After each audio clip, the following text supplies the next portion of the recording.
Welcome to 7 Investing Now, a show that teaches you how to take a long-term view on investing by better understanding what's happening in the market now. Good afternoon, 7 investors, and welcome to the Monday edition of 7 Investing Now. My name, of course, is Daniel Brooks Kline. I'm joining you from beautiful and sunny West Palm Beach, Florida. While Steve Symington is joining me, I'm going to assume from the third circle of hell. Steve, you shared with me a weather graphic yesterday. You're helping your mother-in-law move in, I want to say, Arizona, and it was 115 degrees. Is it safe to be outside at 115 degrees?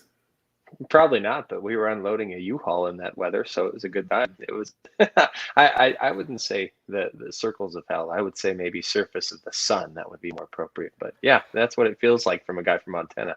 Yeah, if my mother-in-law is watching, and given that she doesn't have an internet connection, that's very unlikely.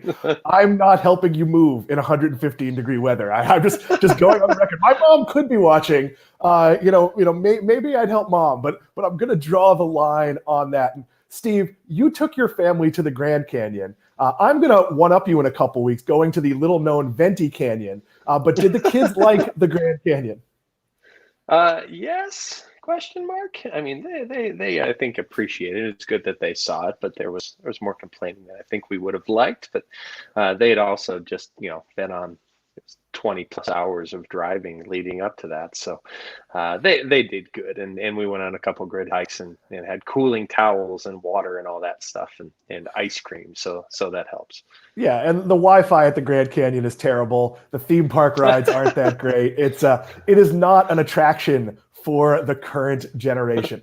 That being said, why don't you share with us in the questions and comments where you're going this summer, where you'd like to go. As many of you know, I am hopefully headed out on a cruise July 2nd, which would be the first time that has happened from the US in a very long time. First time since a year ago, February. So 2 Super Bowls ago was the last time I did that. But if you're watching, you want to share where you're going, we would love to have that. But that's not our lead topic today.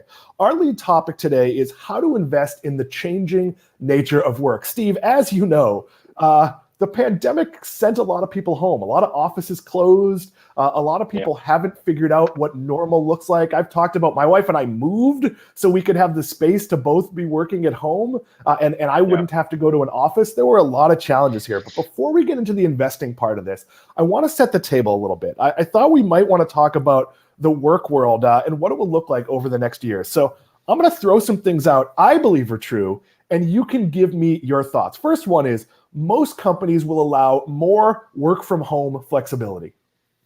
Yeah, I think that's true. And I think part of the reason that's true is that the power dynamic has kind of shifted toward the workforce and the actual laborers, at least for sort of knowledge-based, stuff that you can do remotely anyway. And I think that's something that is, it's tricky because you do have several chief executives who are saying, I think we had the Morgan Stanley CEO and Bank of America's CEO both saying they expect workers to return who are currently doing remote work kind of once they're vaccinated. And that's, I think, maybe a tough dynamic given the workplace and how it's evolving in favor of people who hope to work from home. So yeah, I think there's going to be a bit of a struggle. I think it's fair to say that even those companies are going to be more open to, hey, I have the sniffles, I'm going to work from home today. I have a doctor's appointment. It's dumb to commute into the city and then leave early or however it works. So I do think that aspect is going to change. We're going to talk about the investable part of that in a minute. But let me share my thought number 2 here. Some offices, some companies will not require people to come back, but they will maintain their offices. So I would argue that a company that does that, and a lot of employers are saying, hey, we still have an office. You can come in. You don't have to. I actually think the people that choose to not be a presence in the office are going to hurt their careers. Your thoughts on that, Steve? Yeah, that's kind of the worry, right? And actually, I've seen several articles in recent days, including one from the Wall Street Journal, like how to answer this, the how do you feel about working from home question during an interview, right? And that's sort of becoming a very real thing for a lot of people because a lot of people do want to have, again, the power dynamic is shifting toward employees who kind of have the power to negotiate terms that will kind of work well for both parties. And people are kind of thinking about how to answer that. And I think there is a very real possibility. That's the big worry, is that if someone says, I'd love to work from home instead of coming to the office, they say, well, we'll go with this person who doesn't want to. And you're going to see some strange power plays by people who maybe use that as a strength. It's like, do you want to work from home? Nope. All office. You're hired, kind of thing. But we'll see. Yeah, I'm a big believer in FaceTime. At our former employer, I made myself a presence in the office. And it got me noticed. It got me appearances on podcasts I might not have scored otherwise. It got me FaceTime with the CEO and sort of asked onto projects or invited into meetings. I was in the office during a snowstorm and got to appear on a really big show otherwise, did a good job with it, and then became a regular. So I'm not saying it's impossible in the new world where maybe days I'd be in the office, well, nobody else would be there, so it wouldn't matter as much. But I think in a lot of companies that, especially big tech, where, a lot of people can do jobs from home, from remote, but you might be stalling out your ability. And sometimes that ability is just dumb luck, where someone more important than you is struggling at the end of the day and you jump in and help and you've made a good impression. Not impossible to do that from home, but not easy. I'm gonna throw one more out.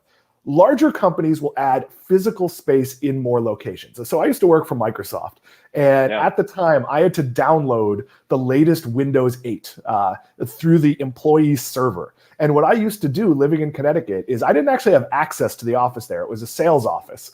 But I would park outside the office close enough so I could get on the server, and I would download what I needed to download. I think more companies are going to just create sort of gathering spots for employees, sort of like company-specific co-working. Does that sound insane, Steve?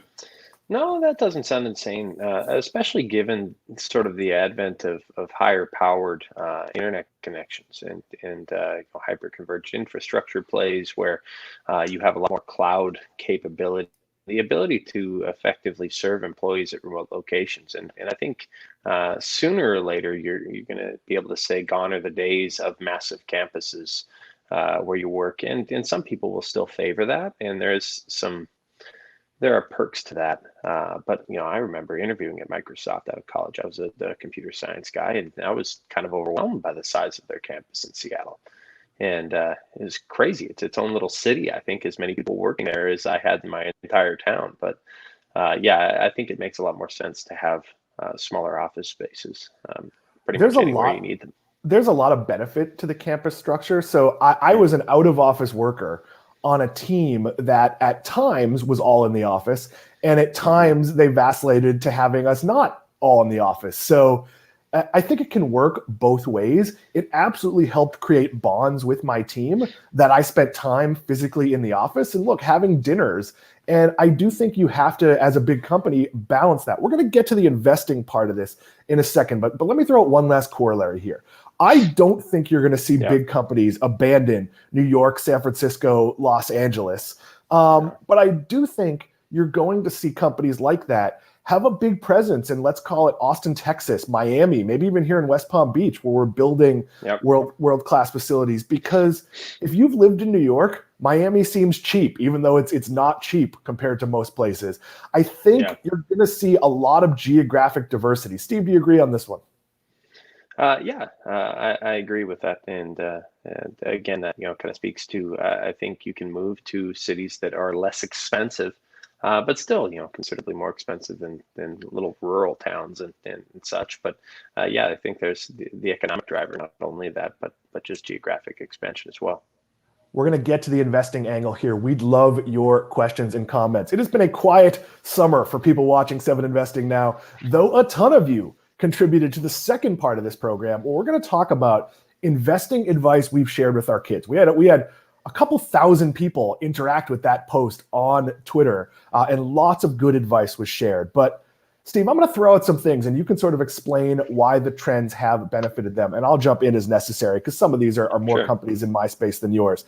The first one is the changes have been really good for electronics retailers. The obvious one is Best Buy. Because here's what happened. I'll give my house, and then Steve, you could explain the greater trend. The pandemic started. My wife broke her work laptop. I had to quickly set up another computer for her. My son dropped his school laptop. I had to buy a laptop for him. We needed backup, so I had to go out and buy some inexpensive desktops just so we could have some options. I started needing to be able to work in all sorts of places, so I went out and in addition to my 2 MacBooks, bought an iMac. We bought 2 desks, multiple other things that we probably wouldn't have needed before the pandemic. This has been really good for Best Buy, among others. Yeah, and part of that is, and I think you may see a bit of a dip from the initial sort of work from home surge that we had during the pandemic, but I think because of the fact that a lot of this is going to be sustained, at least to some degree, you're going to have more work from home people going forward. I think this is definitely good for retailers like Best Buy. Not only from the products that they sell, but the services that they offer as well. They've got the whole Geek Squad thing, and I actually drove the Geek Squad bug for 4 years in college. That's how I paid my bills. So I was that guy who'd come into your house and fix your computer and remove viruses and all that stuff. But as more people are working from home, you're going to have more demand, for people, and some of that's supplemented by the companies themselves as well. Yeah, I actually think the Geek Squad is going to become the IT department for a lot of companies. It's when I used to work for Microsoft, if my laptop broke, I had to drive into New York from Connecticut, go to the office in Manhattan and get it repaired. And if it had to be dropped off and there wasn't a loaner available, that was a real nightmare. I think you're going to see some big companies contract with Best Buy. Now, Best Buy is very high priced for those services. So I think they are going to have to offer institutional rates. But that's a company that was doing very well, that the trends we're leaning into because of the pandemic benefit their future growth. Best Buy's also benefited by the aging of the population and some of the investments they've made in health. So this seems like a mature company. I'd argue from an investment standpoint, there is a lot of room for this to run. 2 others I'm going to throw out, Steve, are Microsoft and Alphabet. These are both companies that offer a suite of products. So you could use the Office family of products within your company. You could use the inferior but much cheaper Google family of products, as we do. And it's one of those things where more and more people are going to be in this simply because it's easy. Yeah. And Microsoft and Alphabet benefit not only from their team software availability, but also the rise of cloud computing and enterprise computing, and they have massive computing infrastructure supporting their cloud businesses. So I think that's a very big thing for them.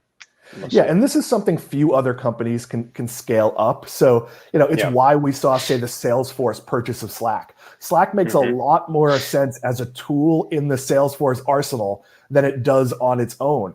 I'd argue the same might be true of Zoom. I'm not a fan of Microsoft Teams. I liked its predecessor, Lync, because Zoom didn't exist. But the only time I ever had meetings in Microsoft Teams were when they were meetings with Microsoft. And I don't think it works as well. That being said, I'm not sure the average institutional customer cares that much. And yes, you're going to have plenty of companies use Office or use Google that opt to use Zoom instead of Google Meet or Teams or whatever it is. But I do think there's a massive advantage in scale. And it's obviously something that Apple on a certain level can do as well. So I think those companies are going to be big investment winners. Steve, you cover the internet security space. Do you think there's going to be any big winners there? There'll be a bunch of big winners there, and not necessarily from your pure play security standpoint. I mean, obviously you have your CrowdStrikes out there and Zscalers and Cloudflare and those kinds of businesses, but also companies like when we're talking about Okta, for example, or Ping Identity. Are both sort of like single sign-on and multi-factor authentication companies, but also companies like Docusign, for example, who basically you need someone to be able to sign contracts and make agreements through this agreement process, and you need to be legally binding, and you need to have a secure process in the place for that as well. So I think all of those companies are going to win big, and they won't by any means be the only ones. So I think you're going to have scores of really, really big cybersecurity plays, because cybersecurity it's been important in the last decade, obviously, but it's only reaching a fever pitch, and I think it will get even more important than anyone could really anticipate. Look for quality here. look for strong management, look for strong infrastructure. There's going to be a lot of companies that have a good quarter or two because there is an increasing focus on this coming out of the pandemic. But you really do want to avoid owning the third best player in the space for a lot of these. This isn't going to quite be winner take all, but there's not going to be 50 winners. Like, we're going to see some level of I don't know what the word is, samification when it comes to security solutions. Let's throw out one that I don't think people are thinking about here. And feel free to jump in with your questions and comments. Steve, do you think the post-pandemic work from home world will be bad for car manufacturers? I'll share a personal example.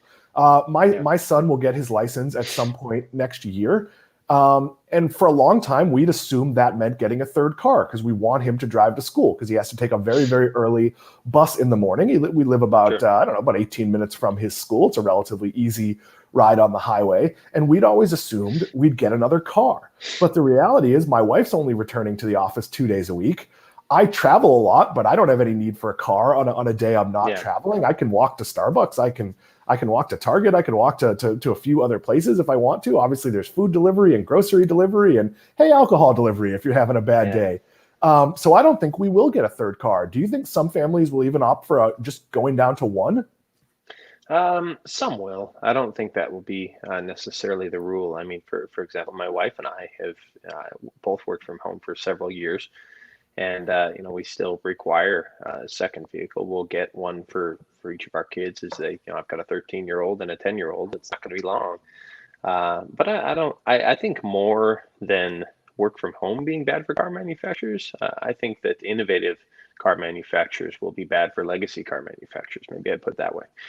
So we have companies like Tesla that are, working on sort of robo-taxi fleets in the distant future, obviously. But I think that's going to be something where the dynamics of the industry just change, and you have more car sharing, and the right manufacturers who are kind of set up for that will be the ones who kind of benefit. So it'll be interesting to watch the dynamics of transportation change in the coming years. But I don't think work from home will be necessarily bad for it.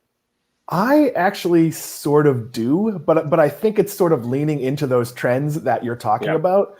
That right now, it's hard to look at the car industry because we have a shortage of cars due to chips. Cars are selling very expensive. I know that at our vacation place, people planning visits from Canada and England are seeing rental cars for a week at what they used to spend for a month. And it's literally causing the resort to think about, should we have shuttle transportation or figure something out? Even ideas like, should we just buy a few cars and insure them and let people lease them? And obviously that's not, an easy decision for an HOA to do at this day and age.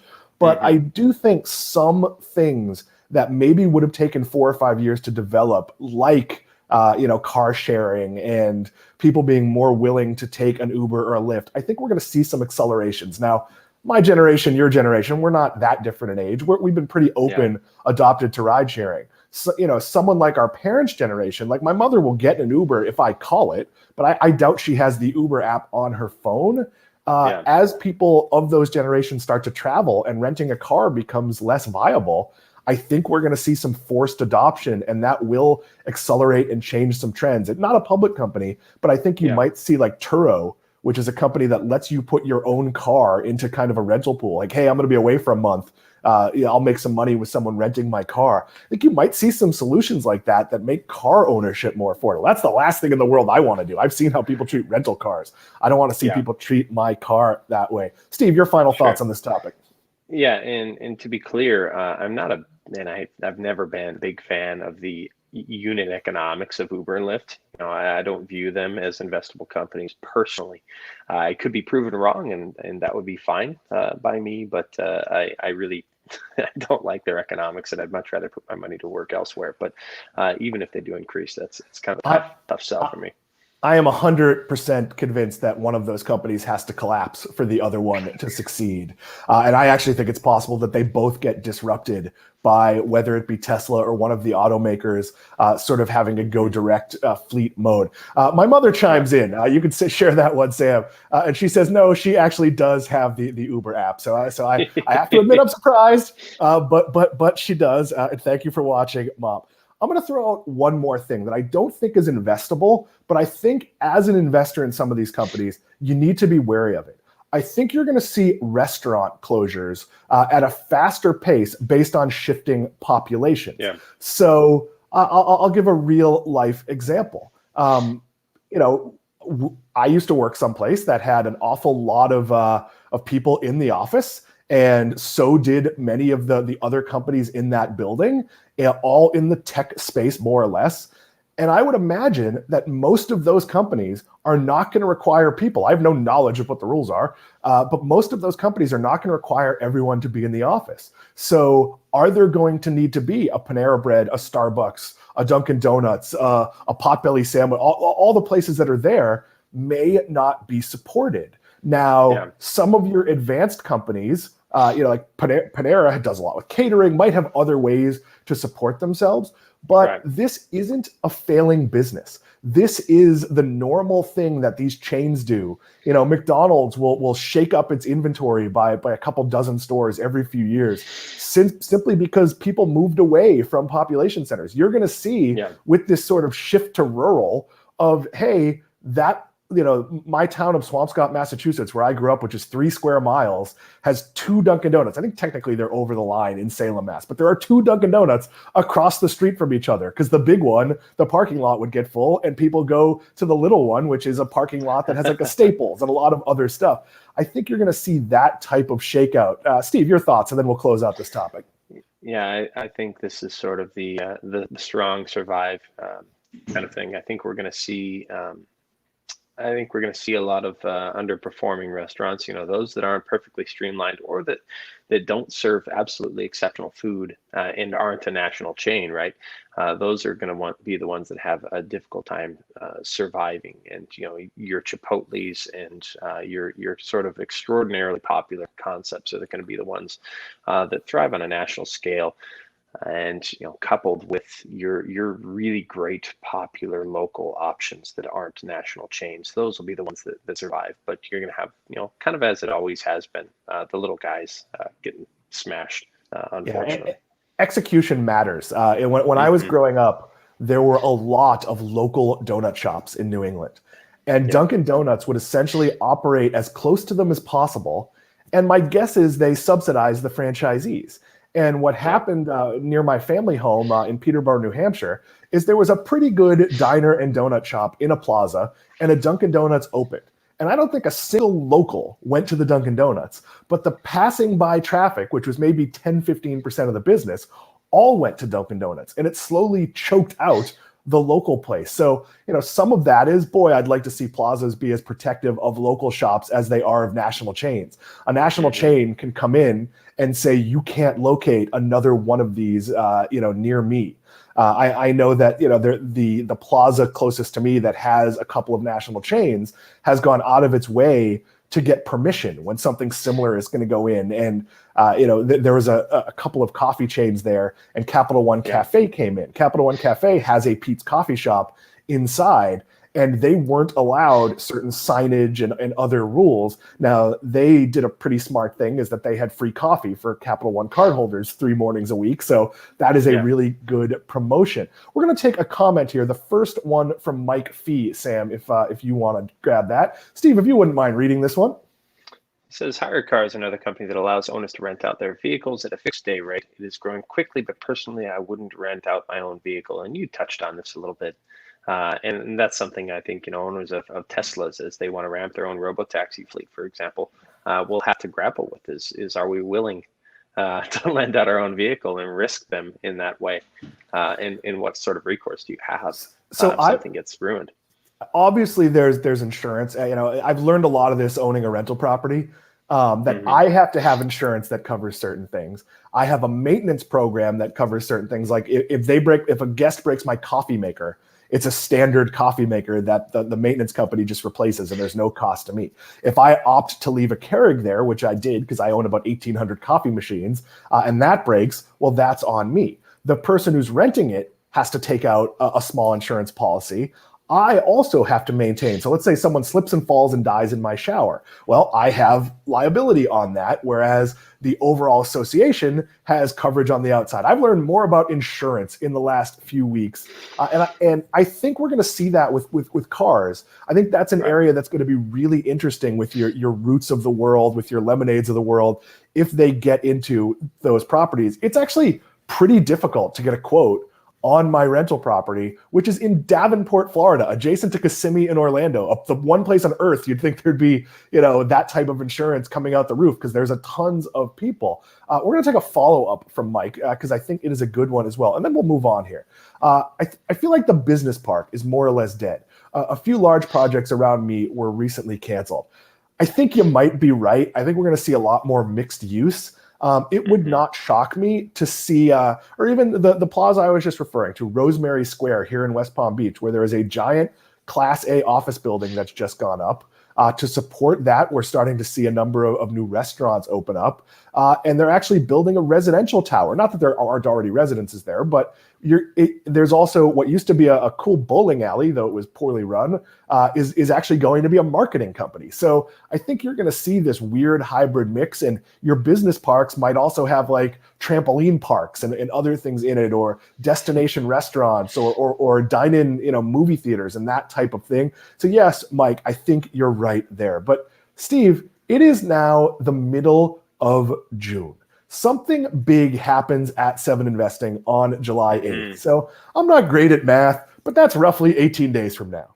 Here's what happens. Right now, if you're a member of 7 Investing, you are paying $17 a month or $170 a year. That is a tremendous, tremendous value.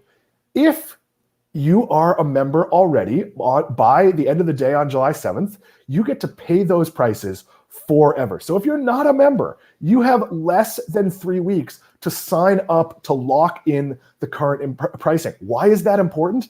That's important because on July 8th, our prices go up to $49 a month or $399 a year. There is also a special membership, an $84 membership for students. So if you have a .edu email address, or you're actively in school, you can get that special membership. We want everyone to be involved. That being said, if you're watching this show, if you're already a member, share out your code. Steve, where do people find their referral code, where not only can their friends get a deal on the already low price membership, but that member gets a free month? Where can they find that code? Right. If you're on 7investing.com and you're logged in, there's a little My Account interface that you can access just in the upper right-hand corner. Click My Account, and right there is your referral code. You can copy, paste whoever signs up and creates a subscription using your code. Will get $10 off. You get a free month. There's no limit to the free months as well. So we have one member, I think, who has like 42, 43 free months or something. So you won't have to pay us a dime for another 4 years almost. So now is the time. Share your referral code, or if you're not a member, sign up and get a referral code. Lock in these prices. Sam Bailey, if you want to share, it is 7investing.com/subscribe. That is how you join. That is how you become a member. If you don't do it, you're going to feel awfully silly on July 8th when you realize, wow, I still want to be a member. I still want access to their picks, all their in-depth analysis, all their members-only content, where Steve might even be wearing his members-only jacket. You never know. There is a ton of value there. We're going to move on, though. And for the home stretch here, we're going to talk about what kind of investing advice will you pass on to your kids. I only have one kid. We would love your questions and comments, your investing advice as well. We're going to start with one from me to give Steve time to think about what he says. Sam, if you want to share the one that I shared on social media, the one I'm working on is figuring out what's a want and what's a need. That's really hard to explain to a 17-year-old. So Steve, with kids, I have a 17-year-old and he needs $220 sneakers. And I've pointed out, no, you want $220 sneakers. You need serviceable, comfortable sneakers that won't hurt your feet. And he's argued, well, you buy $200 sneakers. And I said, yes, I need them because I'm buying extra cushiony old man New Balance sneakers so my feet don't hurt while I walk. Those are two very, very different things. And it's a constant source of argument in my house. We've been lucky that we're reasonably well off. And it's difficult to say no because of that. But you want to set the standard of no, like, you get a few bonuses and luxury items, but no, you don't need the new $60 video game when you have Xbox Game Pass, which gives you access to all sorts of games. Steve, what's a piece of investing advice you've worked to pass on to your kids? I think first and foremost is not to be intimidated by it. It should be, and it is, as open as ever. It's accessible to everybody, and investing should not be a scary thing. I'm trying to drive it home that my kids are part owners in a business. Set up a custodial brokerage account for them and help them invest, but that's the big thing is don't be intimidated, and I think maybe that could carry over to a lot of adults who haven't started investing yet either. But I want my kids, who again are 13, 10, and 6, to be investing from the now on, and when they're adults, I hope they can go through and they've had enough practice where they can read a 10K or a quarterly filing or something and know what everything means, and it's just standard business and financial education. So just not to be intimidated. It's not a scary thing. Yeah, and that speaks to the next comment from our friend David Strauss. Sam, if you want to share that one. The fact that my kid, age 7, will get investing advice now puts her on a different level than most. My first advice didn't come until I was about 25. And at her age, my only advice so far is your age and time will make her wealthy beyond her current comprehension. Stay invested. Yeah, I've talked about that a lot with my son. My brother has demonstrated it with my son. My son has an Acorns account that my brother funded initially and puts a small but generous amount of money in every month that will turn over to my son when he's 25. And the amount of money in it would be like a down payment on a house. Maybe not if housing prices keep going in the direction they're going, but certainly possibly. So it's one of those things where you have to talk about it. And I grew up in a family that invested, but it wasn't really something we talked about. At some point, they introduced me to their broker, who later went to jail. And I didn't really know that it was something you could direct yourself. And admittedly, the ability to direct your own investments got a lot easier over the last 15 years than it was when I was in my 20s, but it was still possible. And it's something schools don't teach. People think of the stock market as risky. The stock market's risky if you don't get good advice and you don't have a long-term horizon. If you're chasing FOMO stocks, absolutely, the stock market is risky. If you're buying Hertz because you hear people talk about it when they're in bankruptcy, yes, absolutely risky. Let's throw up one from Kelly Burgess. Steve, I'll let you field this one. All right, she said, Kelly, he says, start now, be patient, prioritize it, have fun. I actually wrote an advisor update, I think, about my thoughts on portfolio allocation. It was start small, be patient, stay flexible, but prioritize it, have fun. Those are 4 nice, succinct rules where if you start now, you make time on your side, you're patient, you actually allow compounding to do its work, you prioritize it. That means actually saving money and putting more in your brokerage account. Have fun. Again, that speaks to it not being intimidating. It's actually my favorite thing to do. I love investing, and that's how I roll. So it's something that comes up in my house. If my son is getting the new Xbox, which he owns the new Xbox, or I own the new Xbox, we've talked about how the hardware as a subscription model works and why it's good for their bottom line, and why it essentially means instead of them getting one payment from us, they're locking in a monthly payment. We haven't talked about the fact that our new Roomba, who is affectionately named Roombob, is purchased that way, where we pay every month, and every 3 years they're going to send me the latest robot. They send me replacement parts as needed, and it's way better than the previous robot I had. I mean, you have one too, Steve. It self-cleans. It's like once a month I have to actually change the bag. The rollers are better, so I don't have to pick cat hair out of it. That being said, talk about it open. Talk about it often. I know as a family it can be difficult, especially if you're struggling, to talk about finances. But I've always felt it was important for my son to understand, okay, if we take a Disney World trip, this is before we lived in Florida, we can't take these 2 other trips. And now we'll talk about okay, well, we could do this, but it means we're not going to do that. We could buy a vacation home, but it means we're not going to do these 16 other things. Or, maybe next year we'll only pick passes, one Disney or Universal, not both. That's probably not true. We'll probably keep passes to both because we actually go quite a bit. That being said, we're going to take the comment live from Martha Berry West. If you want to share that, Sam, it is a nice comment. A 7 investing subscription would be an excellent gift for a college or high school student. This will get them on a path of investing success. Yeah, absolutely. We try to break it down, and I don't want to toot our own horn, but we try to make it not difficult, and we don't worry about a lot of technicals. And not that we aren't analyzing stocks and looking at some of the math and some of the numbers, but we're not telling you to go break out charts and sell at a certain point. It's what I tell young people is look around your world. There's a decent chance that the companies you interact with, if they're public, are good companies you might want to own. Now, that's not always true. Like when it used to be a public company, I was not a fan of Dunkin' Donuts or Panera Bread for different reasons. And those are both companies I used a lot. But probably 8 out of 10 things in my portfolio started that way, which is like, oh, wait, my computer, my phone, and 16 other devices from my house are all from the same company. Like, oh, yeah, that is a good investment. And I did my due diligence. I did the research. We are going to throw up the next comment from Brandon Tyler. Steve, you're welcome to read that one. Right. So Brandon says, find companies with great products people use. We've already spoken to that. Focus on long-term charts and only invest in uptrends. Yeah, Steve, I want to push back on that one. I'm not sure I agree with that. Yeah. Yeah. I think sometimes. I would say focus on long. Yeah. Yeah. Go ahead. Keep going. Yeah, you could see a downtrend that doesn't mean anything. So there are a lot of good companies. We've talked about this multiple times.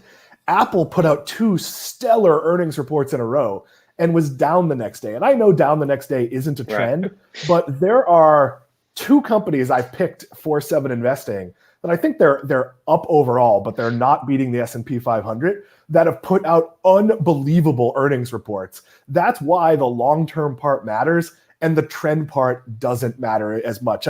Sorry, Sam, if you want to put that back up, I stepped on it a little bit there. Yeah, I mean, I would definitely agree with. I'd say focus on the long term. I don't really pay attention to charts, and I don't pay attention, to be honest, to trends.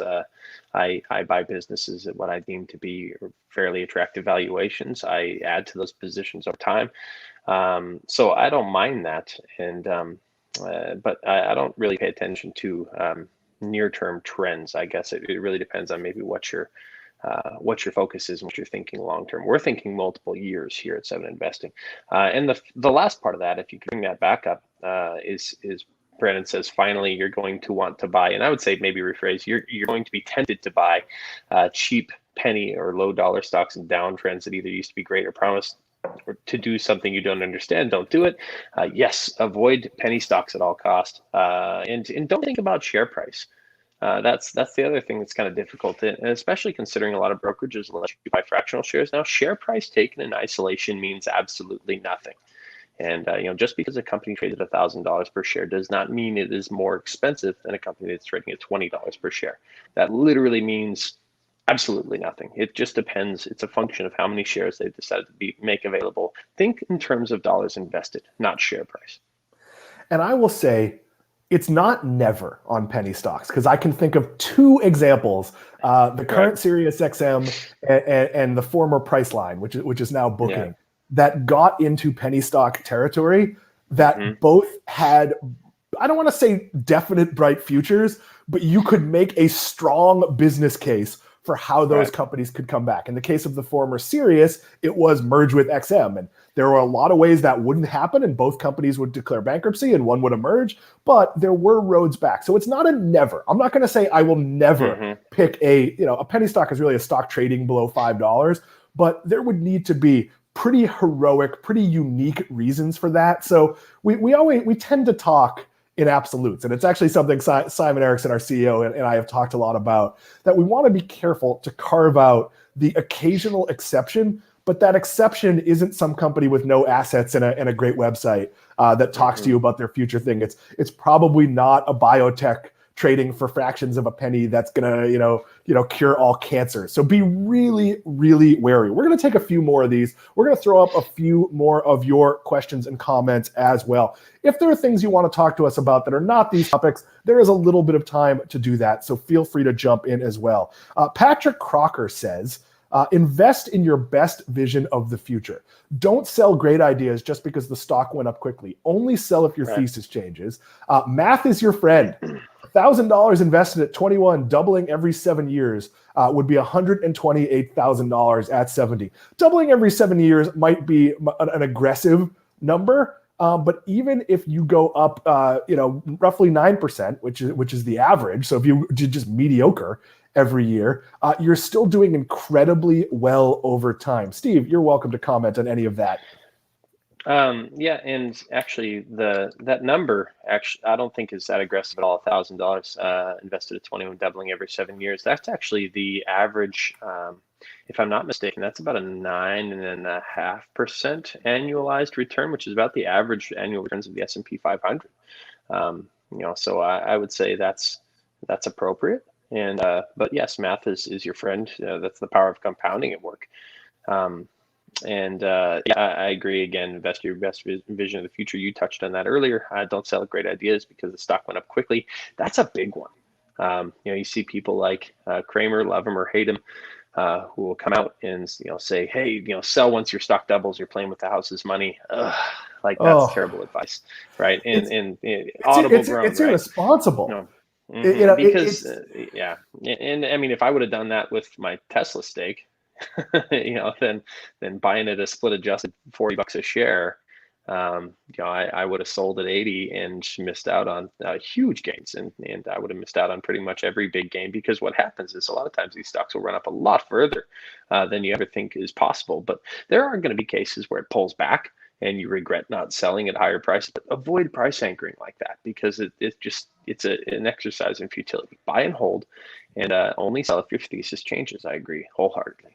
Yeah, there's two scenarios where I would sell. If my thesis changes, or if something I own, and this has never happened, but if something I own got to be such a big part of my portfolio and still had a lot of risk, then maybe I would trim some. If it's keeping you up at night, it's not worth the gains, as long as you're maintaining exposure to that stock. But this is only likely to happen in a fairly new portfolio where, at the beginning of the pandemic, you bought one of these tech high flyers and they went up 8 billion%. And all of a sudden, 60% of your portfolio is one company that's going to be very volatile. It might make sense to trim that to wherever you feel comfortable, but that's not about the company. It's about being able to sleep at night. I'd argue that if you're very young, that's not that relevant, because your timeline is so long that who cares if it has big lurching jumps. But you never want the stock market or your portfolio or your investments to make you uncomfortable. And that's why, I did one of those Twitter spaces with a couple of mutual friends over the weekend, run by our friend Max Basenko. Those are really fun. So if you see me promoting one of those, feel free to jump on. And this friend of ours talked about something being 2% of his portfolio, which was a big percentage for him. That's not a big percentage for me. I'm probably never going to own 140 stocks, which is, I think, the number he claimed. But I might, because I keep buying things that you guys recommend, that the rest of the 7 investing team recommends. We are going to take one more comment from Daniel Delgado. That's the one about the 40-year-olds, Sam, because there's a few from Daniel there. What you know at 40 years, your kid knows that knowledge at 9 years, if you share it. I mean, there's certainly a technical aptitude our kids are going to grow up with. Like, look, I couldn't grow up and know how to trade online, because when I grew up, there was no online. When I was in college, the only emails I sent were basically, "You have email? Wow, I have email." It was basically right after that email became a thing, and obviously apps and brokerages being online happened much later, and no fee trading is relatively new. But yeah, growing up with people who openly talk about investments, the world has changed. Money was something you didn't discuss at the dinner table when I was a kid. Now, I think there's a lot more transparency where people involve kids in discussions and do things like that. Steve, how open are you with your kids? What was that? Sorry, you glitched out there. How open are you with your kids when it comes to finances? I mean, I don't share exactly how much money we have in our checking account at any given point, but I'm open with them, and I tell them, what certain things cost. Like, all right, this is what we're spending on a vacation, and you guys need to know, and they can look at their, their allowance or their accounts and see how much they have and realize, okay, I've got a ways to go, before we're there. But I think the more open, the better, and with the caveat that they shouldn't be like, this is how much money my dad has, or like in his brokerage account or something like that. But I think they do need to know. To a certain extent, yeah. I don't share actual numbers, but we certainly explained what we were doing when we sold our principal residence and moved to a rental and then bought the investment property. We've explained to my son why we're selling our first sort of modest Disney home and how that money is going to be used because some of that will be a let's call it post high school fund for whatever it is he decides to pursue. And absolutely, we'll talk about choices of, okay, we can buy these things for the house that cost a few $1,000s, or we can make do with the old ones we have and go on 6 more trips. There's absolutely some of that. David Strauss, we are going to field your comment at the end of the show, but I wanted to take one from ZL, and I'd be curious to know how Steve feels about this. But it's I think Upwork should be mentioned today. So here's what Upwork does. Upwork is a platform for freelancers. It's a marketplace where a company can go in and say, okay, I want to put an ad up for people to do graphic design or freelance writing or coding or whatever it is, find people. And in theory, it's a pretty robust, thriving marketplace. I do not recommend them as an investment. And I'm going to try to be really careful because some of this is proprietary information, but they charge freelancers a fee. Some companies opt to pay that fee. Some companies previously had a deal with them where if they brought the worker, Upwork took a much different fee. Upwork has stopped doing that. So if I use their platform for paying people, for managing my workforce, there are fees for that. And now they want to take a very hefty fee for a gig worker that I brought to their platform. I find as a freelancer, and I don't do any freelance, I do a little. I don't do much freelance work anymore. I do a couple of select things, mostly for fun.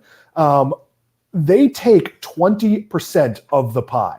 That to me is a deal breaker. It means that any company that gets to scale on that platform is going to find a way to leave that platform unless Upwork is readily sending them people. Steve, you're welcome to jump in. You have some experience here as well.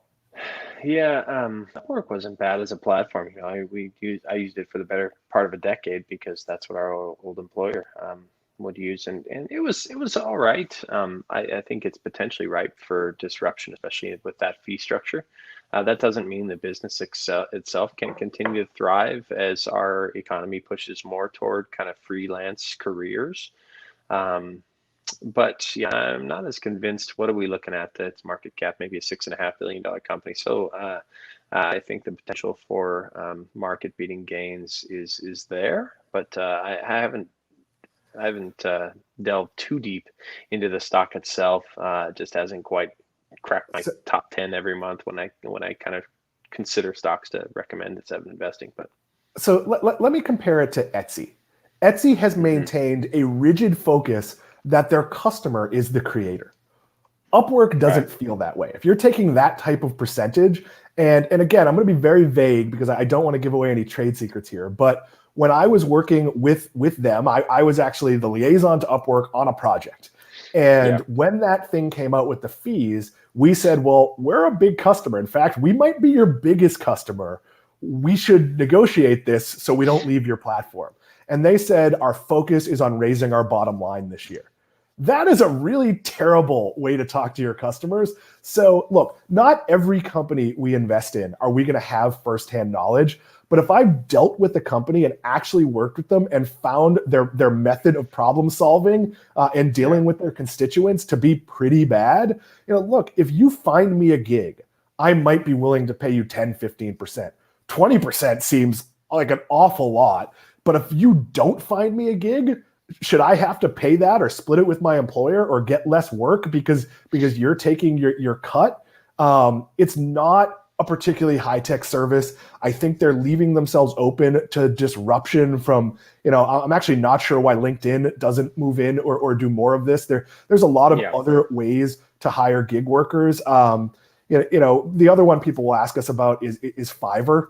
And look, I use Fiverr, but I don't think professionals generally operate on Fiverr. Fiverr is the place you get your logo done as a placeholder before you hire a professional to do your logo. And I don't want to disparage any professionals who are working on Fiverr, but when you build your business around $5, and I understand that everything doesn't cost $5 there anymore, but low cost, you're going to have people just churning stuff out. And there's a place for it, but I question the growth strategy. Steve, anything on Fiverr as I bury these two companies, which I apologize for the people who use these platforms. No, I don't really have any informed thoughts on Fiverr. It's a stock I haven't seriously considered personally, I'll admit. Doris and Renee Cannell, we will say hello back to you. We appreciate the audience chiming in with comments. It was awfully quiet at the beginning there. ZL says, I'm a grandfathered annual member, and it feels good. I locked in the annual rate. Thank you for doing that. And please, this is the time. If you want to buy a subscription for someone who's still in school, send an email to info@7investing.com and we will share that info with you as soon as it becomes live. Right now, you can't pre-buy those due to some of the quirks. I don't actually know why. You can't pre-buy those, but you can get on the list and we will make sure we get those subscriptions active as soon as the changeover happens. And this is now where we want you to be our advocates. Take to Twitter, take to Facebook, take to your Instagram, your MySpace, your TikTok, whatever it is. Get those referral codes out there. I'm not sure what a 7 Investing TikTok would look like, but I would love to see it. We appreciate so many of you playing along. Steve, we're going to turn back to the world of work as we hit our finisher. For a Father's Day weekend, this was a really busy poll. If you want to share it, Sam Bailey. How do you feel about going back to an office? About 27% are miserable. About 16% said, I can't wait. 41.7% said part-time is great. And 15.2% said, I quit. So overwhelmingly, I think it's fair to say people don't want to go back full-time. I will share that our friend and viewer and occasional guest, Max Lucas, shared that as someone younger, he was really excited to get back to the office because of all the opportunities to learn. I'd actually make that argument too. I used to talk to young freelance writers and tell them, I understand you think you want this. You won't appreciate it until you've had a bad job and worked in an office, or even a good job that had the constraints of having to be in an office. I'd actually argue that at least being part-time in the office, having those lunches and meetings and in person is important. But Steve, do you think we're going to see a wave of people quitting their job because they don't want to go back? I wouldn't say a wave, maybe a ripple of people quitting their job that they don't want to come back. And it's hard for me to speak to this because I've sort of been spoiled, right? Just working from home for a decade, and and had the option not to go back to the office. But I do miss the camaraderie of being able to see people in person on a regular basis. And there is, to some extent, like this. That we have Zoom meetings, live streams and stuff to be able to talk to everybody.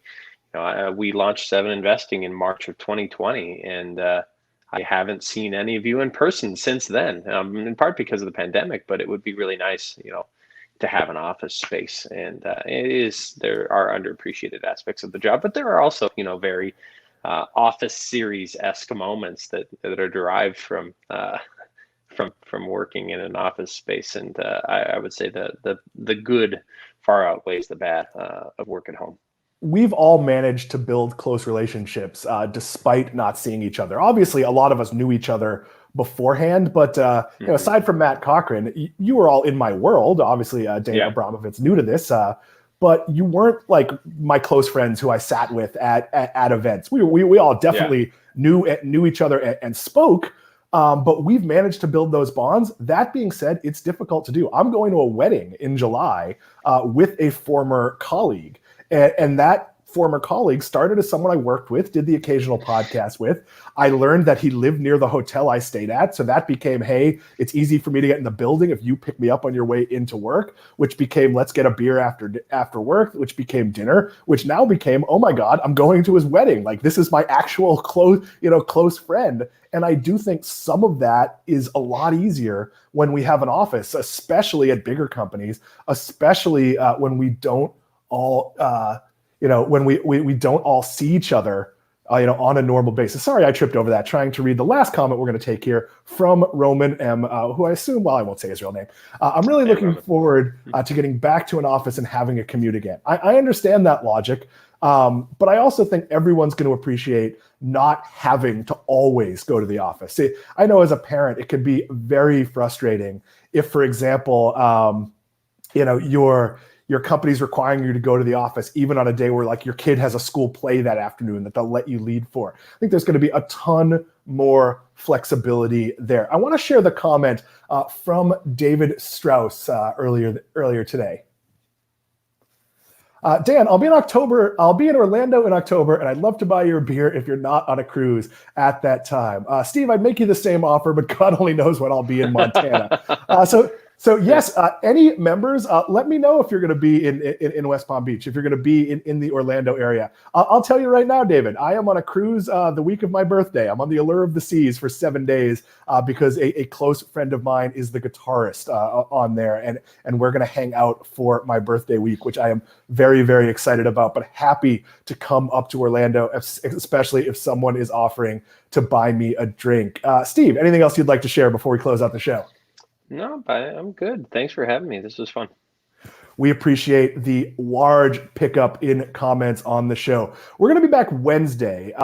Not sure what we'll be doing on Wednesday's show. On Friday's show, I'm going to be joined at the top by Simon Erickson. We're going to do some live news. We're going to do some hot topics, whatever it is. And then we're going to finish the show with Anirban Mahante that I'm going to tape Thursday night. So if there's something you want to know about the world of international investing, hit us up at 7investing on Twitter. We are very easy to get a hold of. And of course, if you want to shoot us an email, and that could be getting on the list for the new subscription for anyone who's currently enrolled in school. That could be for questions about the service, questions about referral codes, whatever it is. That is info at 7investing. Until Wednesday, thank you, Steve. Thank you, Sam Bailey behind the glass. Thank you all for watching. Steve will get back to his vacation. We will see you on Wednesday.